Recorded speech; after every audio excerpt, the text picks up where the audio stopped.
진짜 죽여보고 싶어요 진짜. 이런 게 건물주 진짜 건물주 갑질이. 아니 뭐하냐, 영상 봐야지. 아 힘도 없네.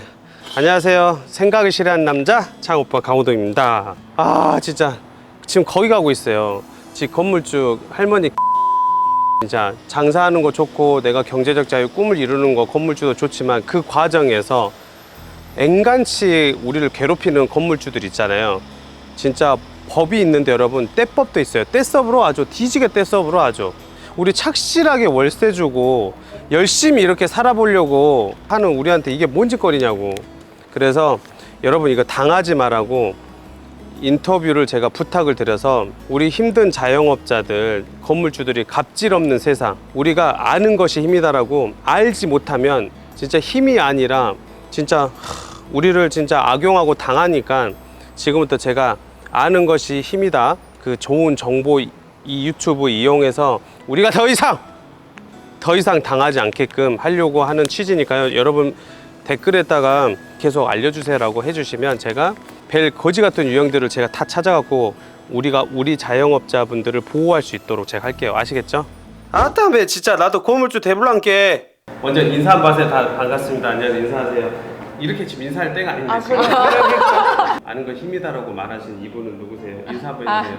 저는 친구보다 가까운 박리나 변호사입니다. 반갑습니다. 편하게 하려고 불편하지 않으시라고. 저는 우리 박리나 변호사님 여기 유튜브 영상 여기 있지만 너무 감사해요.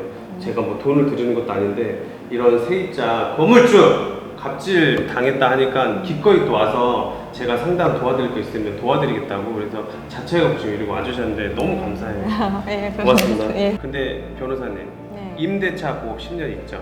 아, 네, 상가 임대차 보호 있죠? 10년. 예. 있는데 진짜 우리 세입자들을 위해서 그게 다 보호가 되나요? 뭐 솔직히 말씀드리면 다 보호 안 되죠. 많이 안 되는 것 같아요. 네, 많이 안 기본 되고. 것만 네. 되고. 경기도에서 한 식당 사장님이 또 와주셨어요. 아. 어떻게 이 자리에 임하셨어요? 제가 이제 자영업 이제 10년 차인데 이제 10년 차 운영을 하면서 진짜 갑질이랑 갑질을 굉장히 많이 당한 것 같아요. 많이요? 어느 정도 어떻게 하면 많이 당했다는 거예요? 두 번의 갑질이 있었는데 어. 이제 최근에 갑질은 진행 중인 상황이고 아, 첫 번째 얘기봐요. 첫 번째 좀. 그곳도 이제 공실인 상황에서 이제 중개사 소개를 통해서 들어간 상황이었는데 7개월 만에 매매가 됐어요. 공실일 때 이제 임대인이 안 내놓으시다가 이제 임차가 차니까 매매를 하신 거예요. 그렇죠. 아하. 그래서 그 매매된 상황도 모르고 잠금일날 새로운 매수인이 온 거예요. 임대인이 새로운. 자기 아들 주려고 매매한 거고 5년 임대차 보호 끝날 때 나가라고. 근데 그 얘기를 하시면서 계약서 다시 쓰겠다고 하시는 거예요. 5년 후에 퇴거한다는 얘기를 쓰려고.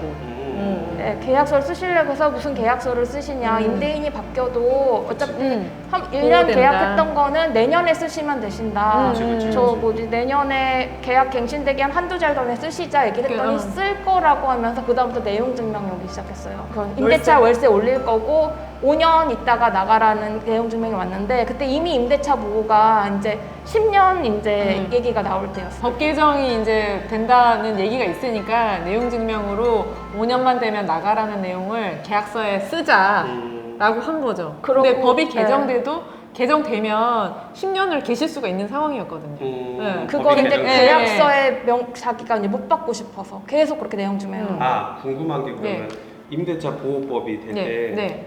2018년 예, 10월 16일인데 그때 이후에 새로이 계약된 체결은 당연히 10년인 거고 네. 그 이전에 계약을 했어도 그 법 시행일 이후에 갱신된 계약도 10년으로 봐준다. 아, 그 10년까지 대주겠다. 소급 적용 해주겠다 한 거예요, 법에서. 그래서 이제 5년, 그 전까지는 5년이더라도 갱신 이후에 갱신이 되시기 때문에 10년까지 있을 수 있는 건데 5년을 더 추가해서 임대인 입장에서는 5년 있다가 나간다는 거를 합의로 넣고 싶다, 계약서에. 5년만 하고 나가라. 그걸 쓰고 싶다고 계속 내용 증명 보내신 거죠. 그래서요 그때는 2년이까지가 나왔거든요.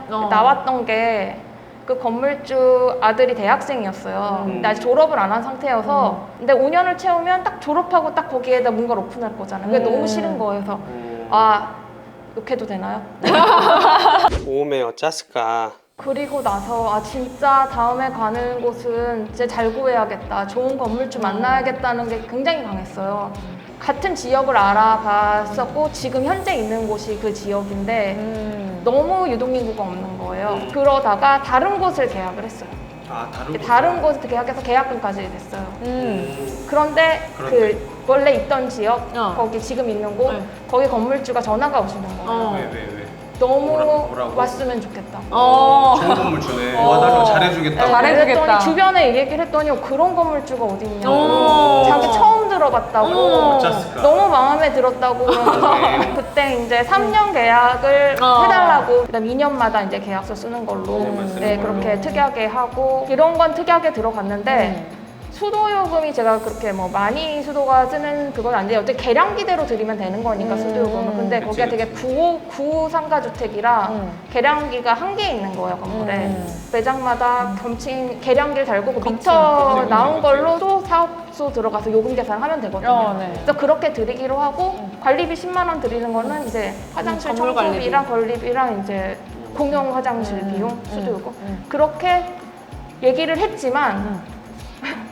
관리비 그냥 10만 원에 대한 관리비 어떤 항목이 들어가고 수도요금은 계량기 요금대로 준다라는 그 특이하게 상세가 적지는 않았었어요.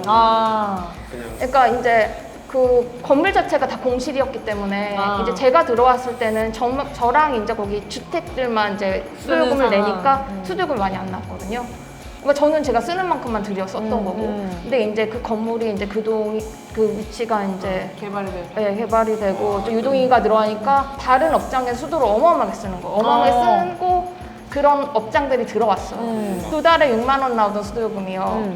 40만 원이 나오는 거예요. 그러면서 하는 얘기가 내가 그 수도요금을 그렇게 조금 쓸 리가 없다는 거예요. 그러니까 제가 몇 년 전 수도요금까지 다 보여드렸었거든요. 내가 있을 때는 이거밖에 안 나왔었다. 근데 말이 안 된다는 거죠. 증거를 제시를 해도. 그 착한 건물주가 편했는데. 어떡하든 다른 사람이 되시는. 이게 처음의 발단이었어요. 맨 처음 사건은 이거였고 처음. 그래서 수도요금이랑 이제 건물주랑 통화를 또 하게 됐어요. 그 너무 불합리하다. 원래 미터 요금대로 내기로 하지 않았냐. 그러다가 이제 하셨던 말씀이 이제 3년 지났는데 월세 올려줘야 되는 거 아니냐 이렇게 알아서 올려줘야 되는 거 아니냐 이렇게 나오신 거예요. 그때 수도요금 얘기를 하다가 그래서 그러면 제가 내년에 5% 올려드릴게요 이랬거든요. 변호사님, 네. 임대차 보험 10년에 네. 어떻게 지금 연에 이렇게 5%씩 내는 건가요? 네. 그거 좀 얘기 좀 해주세요. 꼭 내야 되는 것은 아닌데 임대인이 올릴 수 있는 상한을 5%까지 올릴 수 있다라고 정해놨어요. 보통은 이제 계약 기간을 3년 했으니까 3년 동안 임차료가 동결이 되고 그 다음 할 때 이제 5% 올리는 경우도 많지만 그게 연 5%라고 돼 있기 때문에 계약 기간 동안 무조건 동결된다는 게 아니고 1년이 지났으니까 5%를 더 올려달라고 임대인 입장에서도 요구를 할 수가 있고. 그래요? 예, 근데 물론 요구를 한다고 무조건 받아들여야 되는 건 아니지만 뭐 임차인 입장에서는 장사하고 있으니까 또 임대인이랑 또 싸우고 싶지가 않잖아요. 그러니까 연에 그럼 5% 올려드리겠습니다라고 이렇게 보통은 또 하는 경우가 많아요. 근데 그 5%를 일단 법에서는 올릴 수 있도록 해놨어요. 임대차 보호 못 받는 분 정확히 보증금이랑 월세가 어떻게 되죠?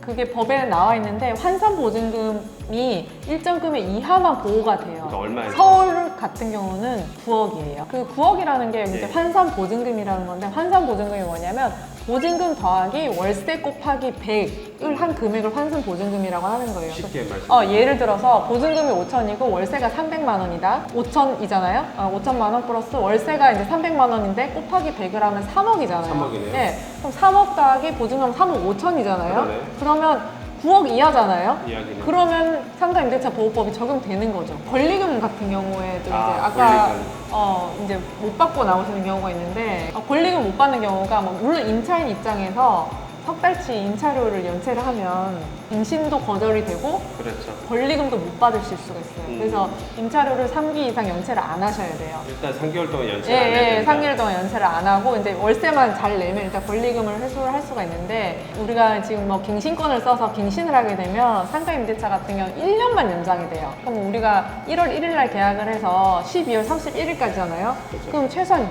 6월부터는 임차인을 구해야 돼요. 그러네요. 네, 그래야 그 6개월 동안이 되고 딱 12월 31일이 되면 권리금 못 받아요. 그때까지 새 임차인을 못 맞추면 권리금 못 맞춰. 못 받아. 근데 응. 문제는 여기서 임차인을 제가 맞췄어요. 맞췄어.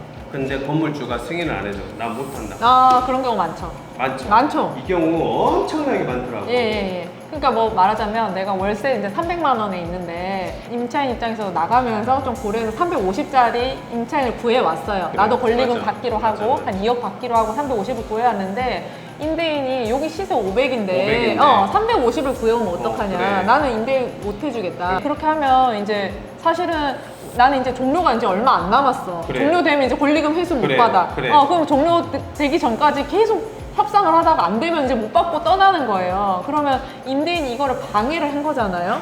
진짜, 그래. 권리금 회수 방해를 했잖아요. 소송해야 돼. 그래, 소송해야 돼. 소송하면 1, 2년이야. 그래, 맞아요. 네. 1, 2년 동안 그냥 권리금 뭐 2억 받을 수 있다고 못 받고 그냥 나가는 거죠. 진짜 이게 부글부글 하는 거지. 진짜. 이게 떼법이야, 건물. 이게 떼 쓰는 거야, 진짜. 네. 결국은 건물주가 갑질하고 이렇게 방해를 하면 네. 방법이 없네요, 그래. 소송 아니면 방법이 없어요. 그러니까요. 네.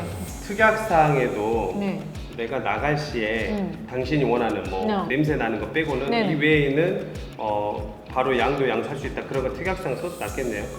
써주면 좋죠.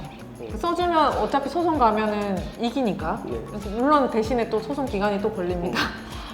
그래도 특약에 써놓으면 써놓으면 건물주도 특약대로 해라. 라고. 건물주도 쫄리거든요. 그렇죠. 그러면. 계약서에 그래서 쓰는 게 낫죠. 제가 오늘 여러분들이 이거를 1편, 2편까지 잘 보신 분들은 제가 댓글에다가 메일 주소 남겨주시면 건물주 갑질 안 당하는 방법, 특약사항들, 계약서 잘 쓰는 방법들 제가 선물로 특별히 제가 뭐 어떤 요구하는 거 없이 드릴게요.